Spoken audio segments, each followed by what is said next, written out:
Hello brothers and sisters, welcome to another episode here on Dangerous African Confessions HD. In this episode, we have a message from our brother as a confession. His name is Kelvin, who shares with us her life story. He tells us about the sacrifices that he has done and the kind of life and things he has done just to live and enjoy himself here on this earth. Kelvin do share with us how he got into this kind of life and how his involvement with this life has cost him a great deal. Please do share our videos so that others can benefit from hearing some of these confessions. Thank you, and let's get into what we have for this episode. As part of our policy, I've made some editing to hide the identity of the person who sent the message. Please kindly subscribe, share and like our videos. Kindly hit the notification bell so you will be the first to get notification to our videos when we upload. Without wasting much of your time, let's go and listen to the story. Hello my brother, I would love to share my life story with you.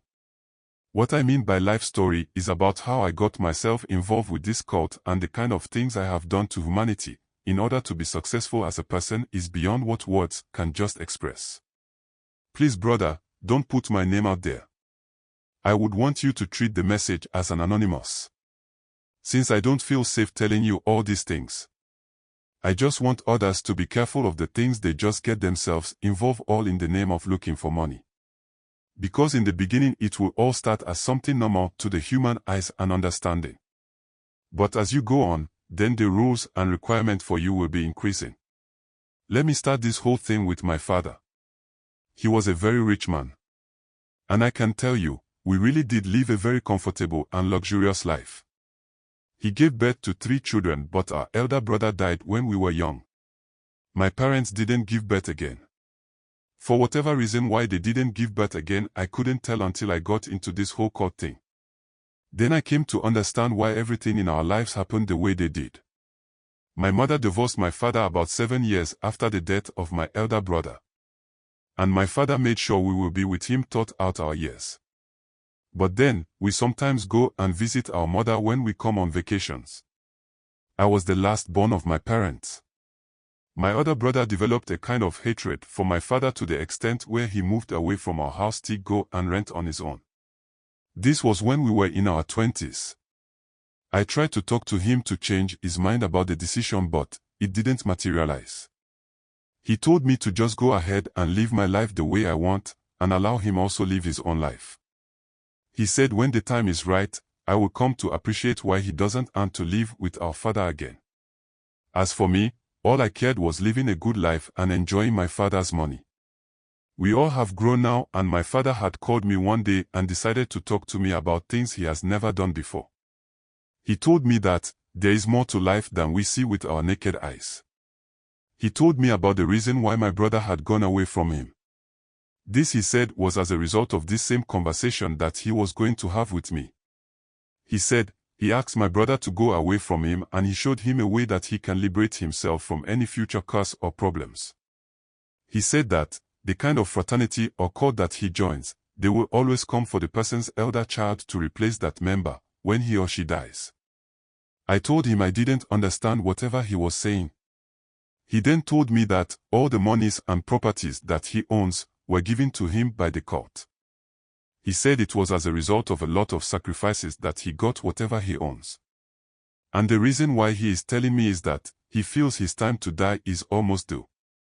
And he wouldn't want me to make any mistake in my life and join any kind of cult group for whatever reason. He said that he knows whatever he owns will be gone if no one succeeds him, and he does not want any of his children to join it. I asked why he didn't want any of us to join.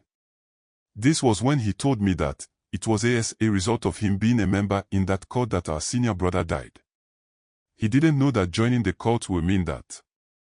And so, when it happened like that, he had to make an offer so that they would not touch we who were remaining. And that sacrifice was he using his manhood to pay for us. So, since after our brother died, he was not able to make love to our mother. And that was the reason why our mother divorced him. He said that he didn't want me to be in the house when he dies, so I should use my own money to rent an apartment and live in. Because the moment he dies, his members will come to the house, and when they get to know that I am his son, they will initiate me into it. I told him I didn't have enough money to do that, and so he told me to go and borrow the money. He asked that I borrowed a huge amount which I can use to start something. After doing that, he will call and pay the people with his own money. He said the money shouldn't come from him directly to me. So, I did that and moved out of his house. That was when I called my brother and told him about what our father had told me and wants me to do. He laughed at me, said that, now I am a man and should only say or join a discussion when I fully know the genesis of the issue. He said that was my second lesson in life, after my father's own. So, few weeks after I moved out of my father's house, he died. These people collaborated with my father's family members, and the kind of funeral they did for him, words cannot describe it. Life went on after his death, and gradually, we saw all his properties going like that. His story building catched fire one evening. Almost all his properties catched fire, as if someone was actually doing it. But because he had already told us, I didn't even bother much. We went about living our normal lives, and things was going on. Years later, I got to a point in my life that I didn't know what to do anymore. Things were very hard for me. Thinking it was me alone, I asked my senior brother to help me out with some money, and he also told me about his problems. Things became hard for us that we didn't know what to do anymore.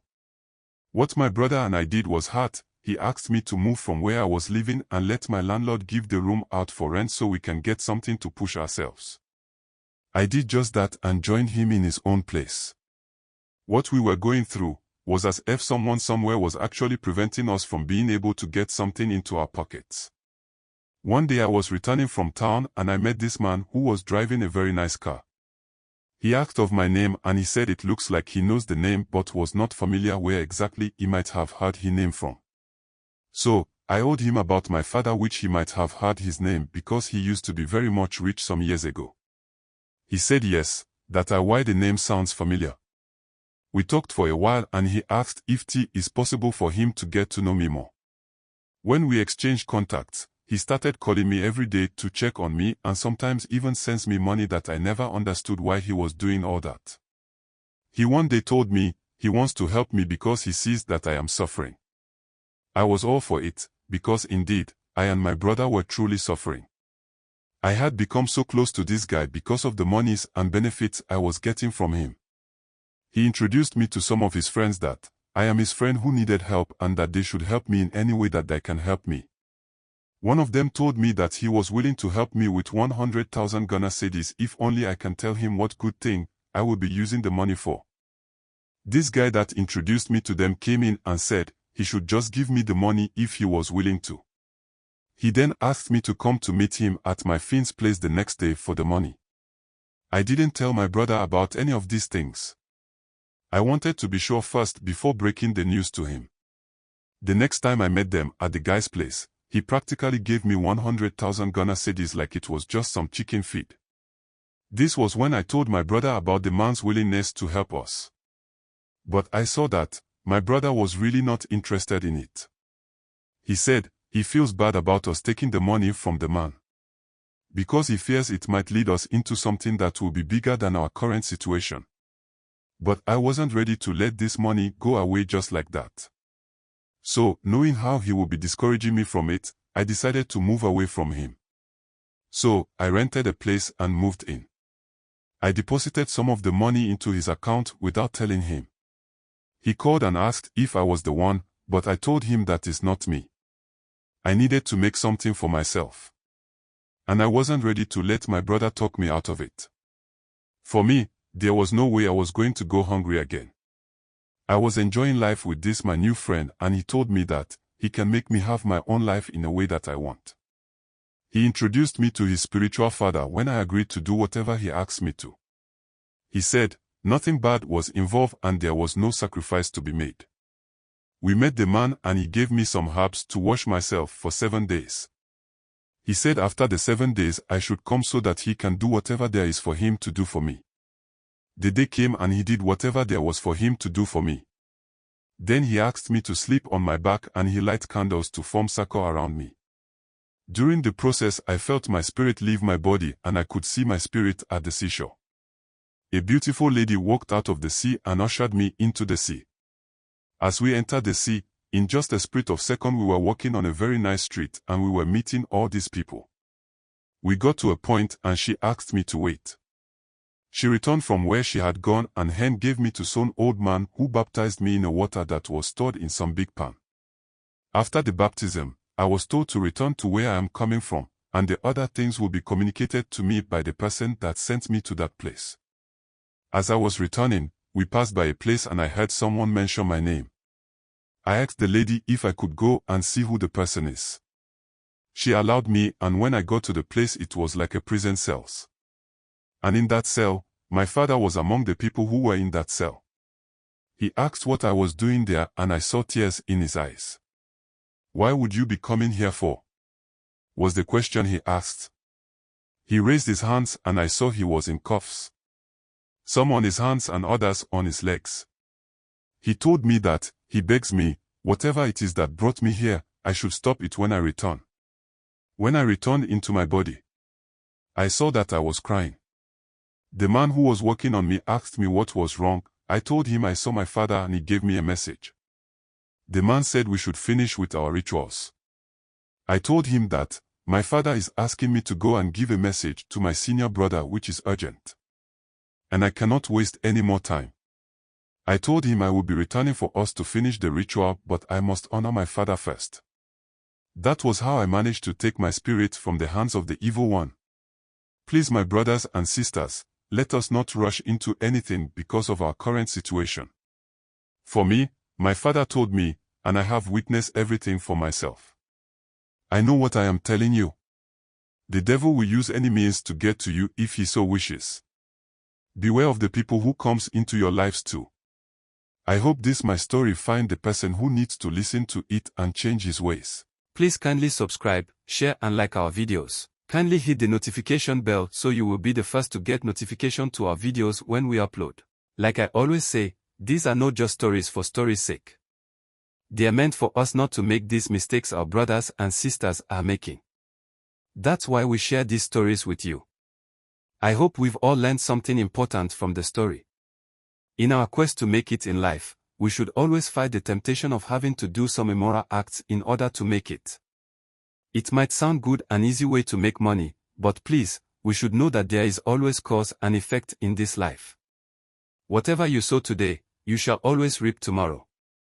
Let's be mindful of the choices that we make, because it can either make or unmake us in a long run. Thank you, and kindly share your thought with us in the comment section below.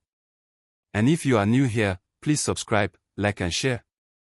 Thank you for listening to this episode. Watch out for the continuation of this story in our next episode. You can also watch other interesting and intriguing confessions we have on the channel.